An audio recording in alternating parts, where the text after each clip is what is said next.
Turkey joined NATO in 1952.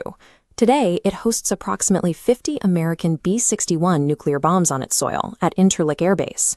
Beyond the nuclear deterrent, Ankara commands the second-largest conventional military force in the entire alliance, sitting right behind the United States.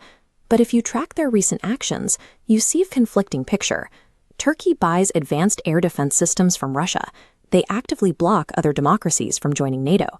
And right now, they act as a primary economic lifeline for the Russian state.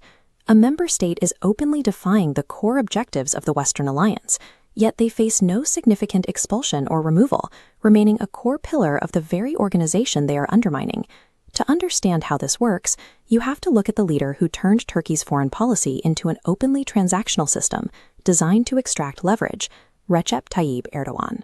A major pivot point arrived in July 2016, when a faction of the Turkish military attempted to overthrow his government. The coup failed, leaving abandoned tanks on the streets of Istanbul. Erdogan placed the blame squarely on Fethullah Gulen, a Turkish cleric living in Pennsylvania. When the United States refused to extradite Gulen without strict legal evidence, it created a permanent personal and diplomatic wound between Washington and Ankara. That wound split open further during the Syrian war. The American military decided to back Kurdish YPG forces, viewing them as the most effective fighters against ISIS. Turkey considers that exact same Kurdish group a direct extension of a hostile insurgency operating on its own border.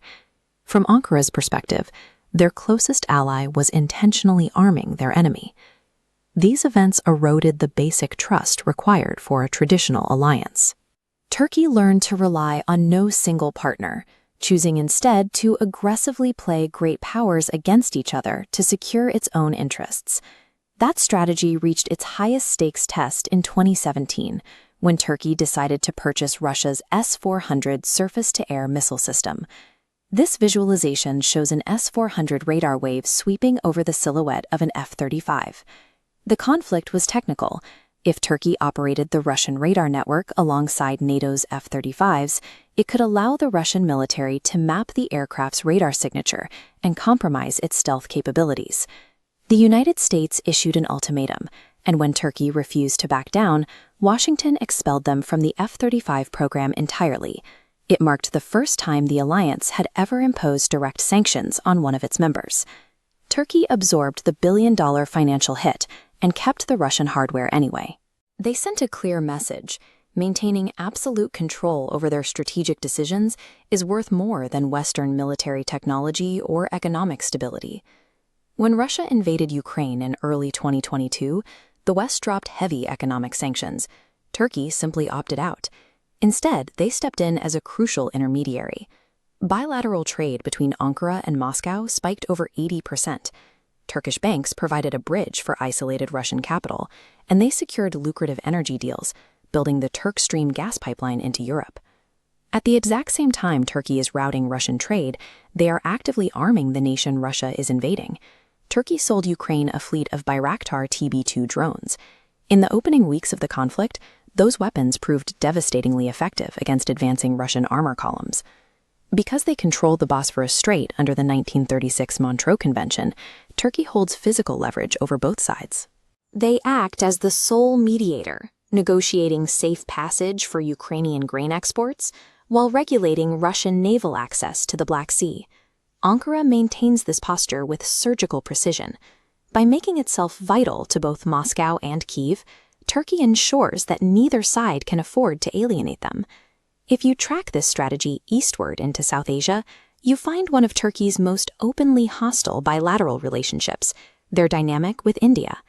At the UN General Assembly, Erdogan has repeatedly supported Pakistan's territorial claims, openly challenging India by calling for Kashmir's independence. Turkey backs this rhetoric with deep defense ties to Islamabad, conducting joint military exercises and transferring defense technology.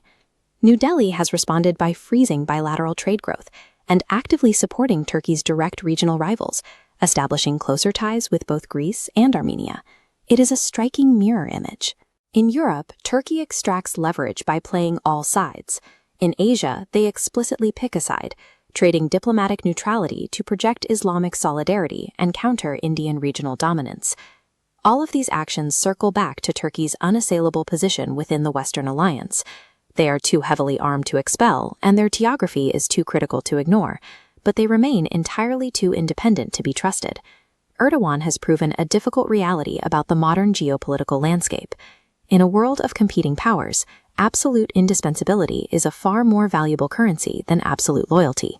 Subscribe to War Explained.